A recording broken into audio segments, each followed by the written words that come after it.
Fleetwood Mac, Say You Love Me on BBC Radio Humberside. Sally Fairfax here with you till 3 o'clock. Now, if you suffer from arthritis, then you will be constantly on the lookout for something that can ease the pain, especially at this time of year when the symptoms of rheumatoid arthritis and osteoporosis can be much worse. 20,000 new cases of rheumatoid arthritis are diagnosed every year. It's an extremely painful and long-term condition caused by swelling and stiffness in the joints. And a further 3 million people suffer from osteoporosis, which weakens the bones, making them more brittle and leading to fractured hips, wrists and spinal bones. In some cases, even a cough or a sneeze can cause a fracture. Prescribed medication is available for both conditions, but 30% of sufferers don't respond to treatment and others suffer from the side effects of the drugs.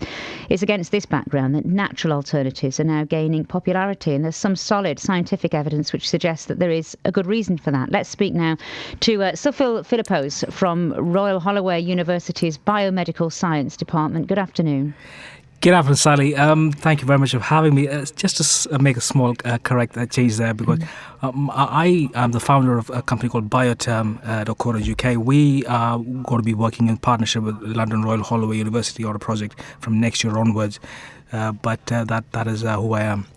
Okay, so you're working alongside Royal Holloway? We have plans to work together from next year. That is correct, yes. Right. And what's your project? Professor Robin Williams has done some research on Alzheimer's and cancer prevention, and we have done similar studies ourselves in the past, and we want to work together.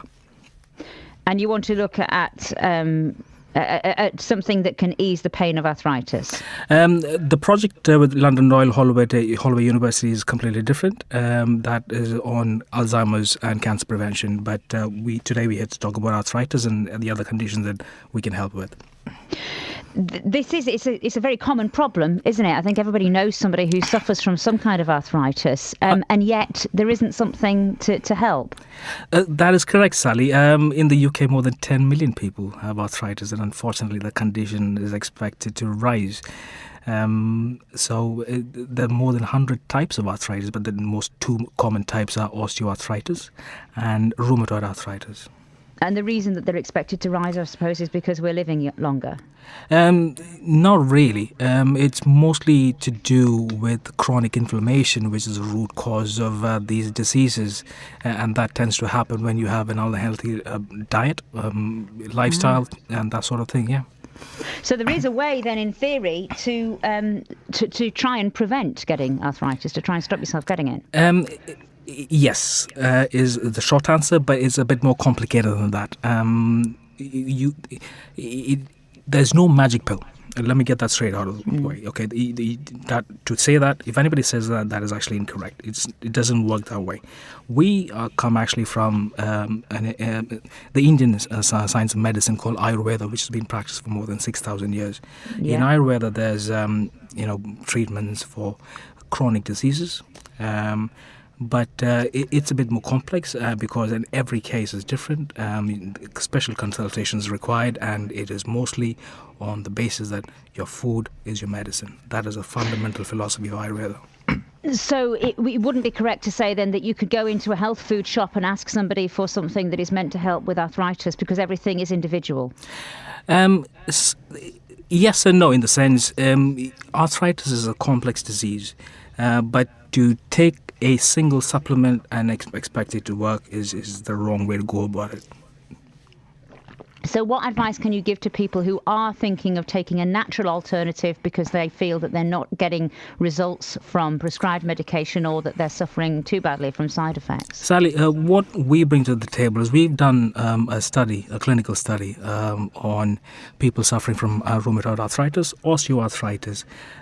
Speaking specifically on rheumatoid arthritis, we did a study where we compared it to diclofenac, a non-steroidal anti-inflammatory drug, and we showed that it worked. It actually reduced joint pain, it reduced swelling, and it works better in the sense that there were no adverse effects.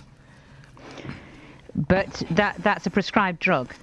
Diclofenac is, but yeah. The supplement that we have is not. prescribed. Right, okay. So tell me about the supplement then, the natural supplement. Our product is actually approved by the US Food and Drug Administration because what we were able to show to them that it actually it was staying in the blood for more than 8 to 10 hours. As good as turmeric or curcumin is, it has a fundamental Achilles heel or problem.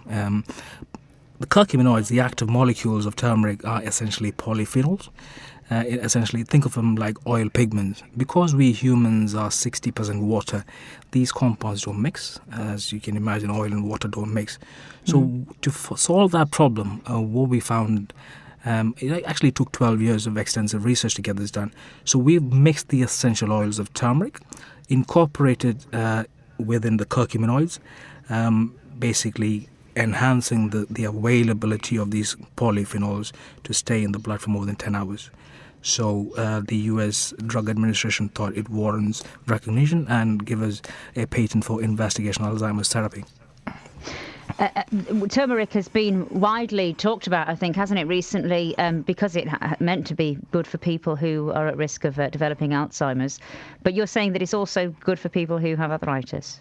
That is correct. As I said, this is the study that we were done. It was actually published within the arthritis.org. You can actually Google it and find out. So we personally have published the study for rheumatoid arthritis. We've also done 2 clinical studies suffering where people suffered with major depressive disorders and to be found to be equal to prescription drugs but without the adverse effects. So the top and bottom of it is, I mean, I'm sure it's a lot more complex than this, and it depends how you take it, and of course it doesn't work for everybody, but turmeric's good, isn't it? There's a lot to be said for turmeric by the sound of it. It is. In a nutshell, what I would say is, as I said, we follow the principles of Ayurveda. 3 fundamental factors to get the maximum out of turmeric. Have a ketogenic diet that induce autophagy by doing intermittent fasting, and a healthy active lifestyle. And when I say active lifestyle, I'm talking about yoga here. If you bring them all together and you supplement it with a fantastic turmeric extract, you will have a fantastic solution. Where can people go to find out more information then, Sir Phil? Sally, the website that we've founded is called www.bioturm.co.uk. That's BIO-TURM, term for turmeric, and that's bioturm.co.uk. OK, thanks very much for speaking to me this afternoon. Sally, thanks for having me. Thank you, bye-bye. Bye-bye. Coming up to 10 to 1 on BBC Radio.